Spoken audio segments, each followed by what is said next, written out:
I want to welcome Candace Czar-Nee again. She is author of the book First Cause. Candace, this podcast series brings us to Obstacle 2, which I think is going to hit our highly competent, highly empathic listeners like a ton of bricks. The rescue reflex and the oxygen mask principle. This is a devastating truth for many capable people. For many high achievers, their compulsion to immediately solve other people's problems before their own is actually an ingrained trauma response. It is a reflex driven entirely by anxiety, specifically the anxiety of not being needed. But it is brilliantly disguised as generosity and altruism. Oh, that stings. Anxiety disguised generosity. The fawning response masquerading as leadership. It's true, you have learned, likely since childhood, that your primary value to the tribe comes from being helpful, from being the fixer. So every single time you skip your 5-minute first cause practice to immediately handle someone else's manufactured emergency, you are teaching your nervous system a very specific, deeply damaging lesson. You are implicitly teaching it that their urgency is always more legitimate than your own inner knowing.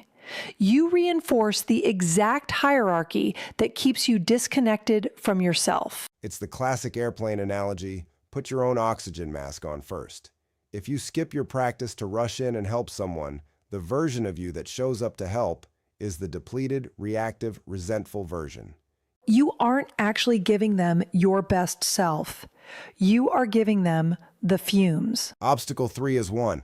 I am personally deeply guilty of information overconsumption. We use research and data gathering as a very sophisticated, highly intellectual form of avoidance. I can't possibly make a decision yet. I need to read 3 more books on decision-making frameworks, listen to 5 podcasts, and consult 3 mentors before I can decide whether to take this job or leave this relationship. It's analysis paralysis as a defense mechanism. We will happily spend 3 hours aggressively researching frameworks online to avoid spending 20 terrifying minutes in total silence asking our own intuition for the answer. We think we need more data to feel safe, but external information is calibrated for the general population. It's an average. Your first cause is calibrated specifically, uniquely for you. The inner answer's almost always more accurate, more relevant, and more actionable. Gathering endless external information before consulting your first cause usually just crowds out your true voice entirely. You externalize your locus of control. And finally, obstacle 4, the ultimate modern shield over scheduling as self-protection. Busyness is the ultimate socially acceptable, highly rewarded shield. We pack our calendars so tightly, scheduling ourselves in 15-minute increments from 6 a.m. to 10 p.m., that genuine self-reflection becomes structurally, logistically impossible. We develop an agoraphobia of the mind. Why do we do that? What are we running from? We do it because sitting in the quiet might force us to face truths we simply aren't ready to handle. If you sit still, if you let the engine idle, you might hear that quiet voice telling you that the marriage is actually over, or the career path you spent a decade building is a dead end. If you stay perpetually busy, you never have to hear it. You can just keep running. So the million-dollar question: how do we structurally, practically defend against all these highly evolved obstacles? Candace, you provide a tool in the text called the First Cause Importance Test. To protect your cognitive edge, you have to run every incoming demand through 3 specific ruthless questions. And critically, you apply these questions during your quiet practice when you have neurological clarity, not in the heat of the moment. Question 1. Is my first cause saying this is genuinely mine to attend to? Notice the precise phrasing. Not, will my boss be mad if I don't do it? Not, will there be social consequences? But, does my deepest knowing say this problem actually belongs to me? Question 2. Is this actually important or is it just loud? That question cuts straight through the dopamine loop of the urgency addiction, the ultimate perspective shifter. In 5 years, will this have mattered?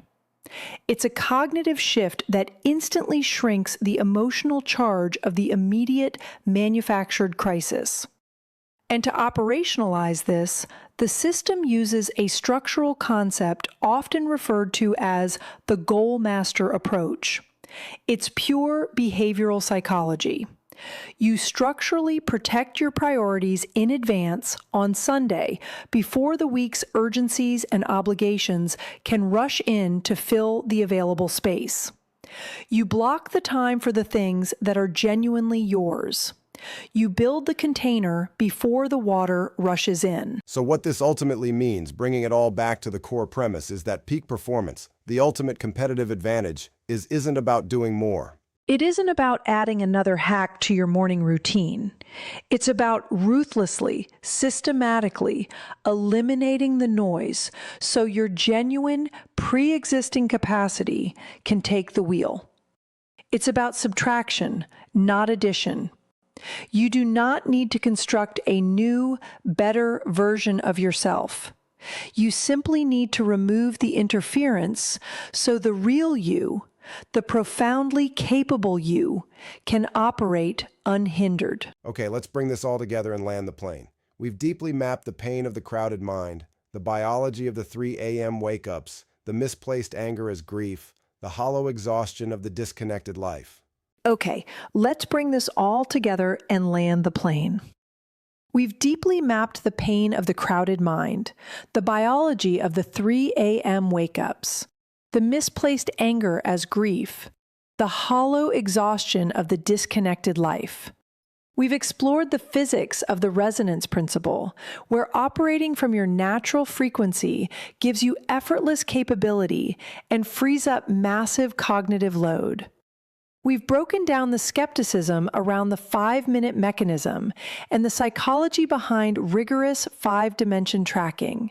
And we've learned how to defend our cognitive territory against evolutionary traps like urgency, addiction, and the fawning rescue reflex. It is a comprehensive, biologically grounded architecture for returning to yourself. It is the roadmap from stressful to successful. So I want to give you, the listener, one incredibly specific thing to try today, before this day is over. It's called the 24-hour rule.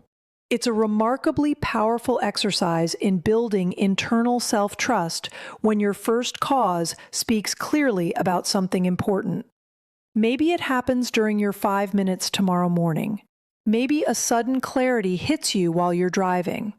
Write it down in a journal exactly as it arrived, unfiltered. And then here is the challenge. Do not share it with a single human being for 24 full hours. Do not text your spouse about it. Do not ask your boss for feedback. Do not pull your group chat to see if they agree. Let your own knowing have the very first solitary word. Sit with it. Let it take root before you dilute it with external opinions or borrowed voices. Just see what it physically feels like to hold your own truth without immediately demanding that the world validate it. It builds an incredible, undeniable amount of internal solidity. It proves to your nervous system that your voice is enough.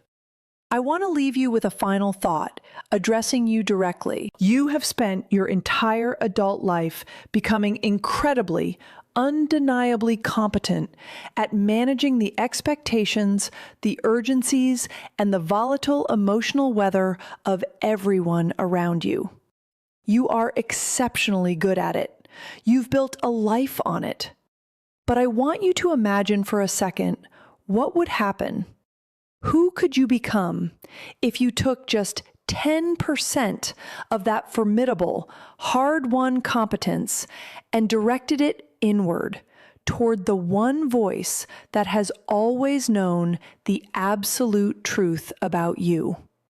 The sheer capability and peace that would be unleashed is extraordinary. It changes the entire trajectory of a life. You know exactly who you want to be. The grounded, competent, unshakable version of yourself isn't a stranger you have to go out and constantly search for. They aren't hiding at the end of a 10-year career plan or on a retreat in Bali. They're the person patiently waiting in the moment before the noise begins. You just have to be willing to sit in the quiet for 5 minutes, drop the performance, and listen. So here's where I'll leave you. Everything we talked about today starts with one thing: building internal self-trust when your first cause speaks clearly about something important.